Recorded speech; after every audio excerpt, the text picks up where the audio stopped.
ಇವತ್ತು ಕೃಷ್ಣಾ ನದಿ ಬರ್ತಕ್ಕಂಥದ್ದು ಏನು ಅಪಾಯ ಮಟ್ಟ ಮೀರಿಲ್ಲ ಮತ್ತು ಕೃಷ್ಣಾ ನದಿ ಬಹುತೇಕ ಒಂದು ತಿಂಗಳ ತಡವಾಗಿ ಪ್ರಾರಂಭ ನದಿಗೆ ನೀರು ಬರಲಿಕ್ಕೆ. ಕಳೆದ ಬಾರಿ ಮೇ 8ನೇ ತಾರೀಕು ಮಳೆಗಾಲ ಪ್ರಾರಂಭ ಆಗಿತ್ತು.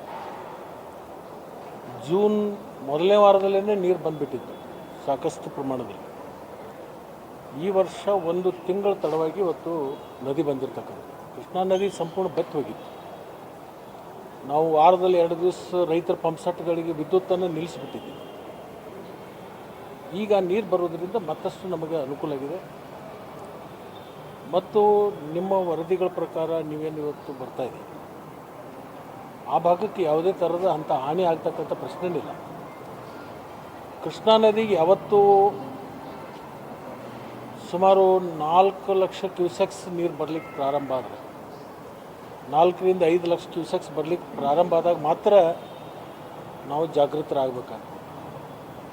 ಇನ್ನೂ ನದಿ ಕೆಳಗಡೆನೇ ಇದೆ, ಇನ್ನೂ ನದಿನೇ ತುಂಬಿಲ್ಲ.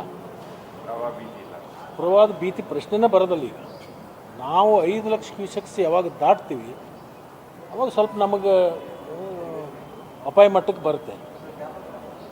ಇದು ಯಾವುದೇ ಥರದ ನಮಗೆ ಅಪಾಯನೂ ಇಲ್ಲ. ಇನ್ನೂ ಭಾಳ ಬರಬೇಕು ನೀರು. ಆಲ್ಮಟ್ಟಿ ಖಾಲಿಯಾಗಿದೆ, ನಾರಾಯಣಪುರ ಖಾಲಿಯಾಗಿದೆ. ಇವೆಲ್ಲ ತುಂಬಬೇಕಾದ್ರೆ ಇನ್ನೂ ಭಾಳ ದೊಡ್ಡ ಪ್ರಮಾಣದಲ್ಲಿ ನೀರು ಬರಬೇಕು. ಇನ್ನೂ ಅವು ತುಂಬ್ತಾವಿಲ್ಲ ಅಂತಕ್ಕಂಥ ನಾವು ಒಂದು ಆಲೋಚನೆಯಲ್ಲಿ ಇದ್ದೀವಿ ನಾವು. ಯಾಕಂತಂದ್ರೆ ತಡವಾಗಿ ಒಂದು ತಿಂಗಳು ತಡವಾಗಿ ನೀರು ಬರೋದ್ರಿಂದ ಆಲ್ಮಟ್ಟಿ ಮತ್ತು ನಾರಾಯಣಪುರ ಪ್ರಮುಖ 2 ನಮ್ಮ ಡ್ಯಾಮ್ಗಳು, ಅದರ ಮಧ್ಯದಲ್ಲಿ ಹಿಪ್ಪರಿಗೆ ಒಂದು ಬರುತ್ತೆ. ಸರ್, ಈಗಾಗಲೇ ಬಿತ್ತನೆ ಮಾಡಿದ್ದಾರೆ. ಮಾತ್ರ ಕೈ ಹಿಡಿದಿದೆ, ಎಲ್ಲವೂ ಕೂಡ ಒಣಗಿದೆ. ಅಂದ್ರೆ ಬರ ಘೋಷಣೆ ಮಾಡಬೇಕಾ ರಾಜ್ಯ ಸರ್ಕಾರ, ಹೇಗೇನಂತದ್ದೇ ಪರಿಸ್ಥಿತಿ? ಈಗ ಮಳೆ ಎಲ್ಲ ಕಡೆ ಮತ್ತೆ ಪುನಃ ಪ್ರಾರಂಭ ಆಗಿದೆ. ಉತ್ತರ ಕರ್ನಾಟಕದ ಅನೇಕ ಕಡೆ ಮುಂಗಾರಿ ನಮಗೆ 2 ಮಳೆ ಆಯಿತು. ಅದೇ ಒಂದು ತೇವಾಂಶ ಬಂದಿರೋದ್ರಿಂದ ರೈತರು ಬಿತ್ತಿಗೆ ಮಾಡಿದ್ರು. ಮಧ್ಯದಲ್ಲಿ 1 ತಿಂಗಳು ಮಳೆ ನಿಂತು ಹೋಯಿತು. ಅದರಿಂದ ಸ್ವಲ್ಪ ಮುಂಗಾರಿಗೆ ಹೊಡೆತಾಗಿದೆ. ಈಗ ಮಳೆ ಪ್ರಾರಂಭ ಆಗಿದೆ. ಮತ್ತೆ ಮುಂಗಾರಿ ಮಳೆ ಎಷ್ಟು ಫೇಲ್ ಆಗುತ್ತೆ, ಎಷ್ಟು ಬರುತ್ತೆ ಅನ್ನೋದ್ರ ಮ್ಯಾಗ ತೀರ್ಮಾನ ಮಾಡಿಕೊಂಡು ಸರ್ಕಾರ ಒಂದು ತೀರ್ಮಾನ ಮಾಡಬೇಕಾಗುತ್ತೆ. ನಾಳೆ 9ನೇ ತಾರೀಕು ಗುರುವಾರ ಬೆಳಗಾವಿಗೆ ರಾಜ್ಯದ ಮುಖ್ಯಮಂತ್ರಿಗಳು ಕೂಡ ಬರ್ತಾ ಇದ್ದಾರೆ. ಬೆಳಗಾವಿ ಡಿವಿಷನ್ದು ಒಂದು ರಿವ್ಯೂ ಮೀಟಿಂಗೂ ಆಗುತ್ತೆ. ಆ ಸಂದರ್ಭದಲ್ಲಿ ಕೂಲಂಕಷವಾಗಿ ಚರ್ಚೆಯನ್ನು ಮಾಡ್ತಕ್ಕಂಥ ಒಂದು ಸಂದರ್ಭ. ಗುರುವಾರ ಬರ್ತಾರಲ್ಲ ಸರ್? ಗುರುವಾರ 10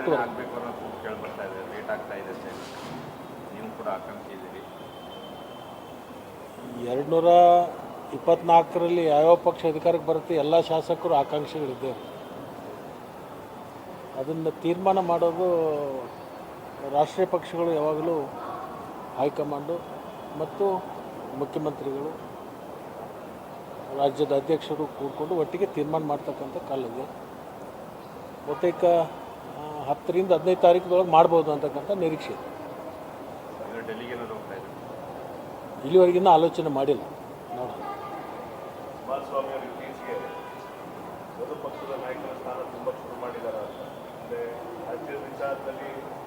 ಅಂತ ಅಂದ್ಕೊಂಡಿದ್ದೀನಿ. ವಿಧಾನಸಭೆಯಲ್ಲೇ ಇನ್ನೂ JDS ಮತ್ತು BJP ಅಲೈನ್ಸ್ ಆಗಿರಲಿಲ್ಲ. GT ದೇವೇಗೌಡರು ಆವಾಗ ಇನ್ನೂ ನಾನು ಒಂದು ಸಂದರ್ಭ ಬಂದಿತ್ತವ.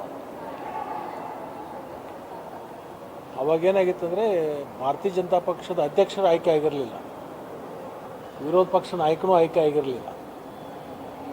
GT ದೇವೇಗೌಡರು ಒಂದು ಮಾತು ಎತ್ತಿದ್ರು, ಇನ್ನೂ ನಿಮ್ಮ ಪಕ್ಷದಲ್ಲಿ BJPಯಲ್ಲಿ ಅಧ್ಯಕ್ಷನೂ ಆಯ್ಕೆ ಆಗಿಲ್ಲ ಮತ್ತು ವಿರೋಧ ಪಕ್ಷದ ನಾಯಕ ಆಯ್ಕೆ ಆಗಿಲ್ಲ. ಸೌದಿಯವರು ಭಾಳ ದಿವಸದಿಂದ ಆ ಪಕ್ಷದಲ್ಲಿ ಇದ್ದರು, ಅವ್ರಿಗೇನಾದರೂ ಮಾಹಿತಿ ಇರ್ಬೋದು ಅಂತ ಒಂದು ಪ್ರಶ್ನೆ ನಾನು ಕೇಳಿದ್ದೆ. ಆವಾಗ ನಾನು ಹೇಳಿದ್ದೆ, ಸ್ವಲ್ಪ ದಿವಸದಲ್ಲಿ ಡೆಪ್ಯುಟೇಷನ್ ಆಗಿ ಕುಮಾರಸ್ವಾಮಿನ ಕಳಿಸ್ತೋತಾರೆ, ಆಮೇಲೆ ಮುಂದೆ ಅದ್ರ ಬಗ್ಗೆ ಆಲೋಚನೆ ಆಗ್ತದೆ ಅಂತ ಹೇಳಿದ್ದೇನೆ. ಬಹುತೇಕ ಅವತ್ತು ನಾನು ಹೇಳಿದ್ದು ಇವತ್ತು ಎಲ್ರಿಗೂ ಅದು ಮನವರಿಕೆ ಆಗಿದೆ ಅಂತ ನಾನು ಅಂದ್ಕೊಂಡಿದ್ದೀನಿ. Okay, thank you.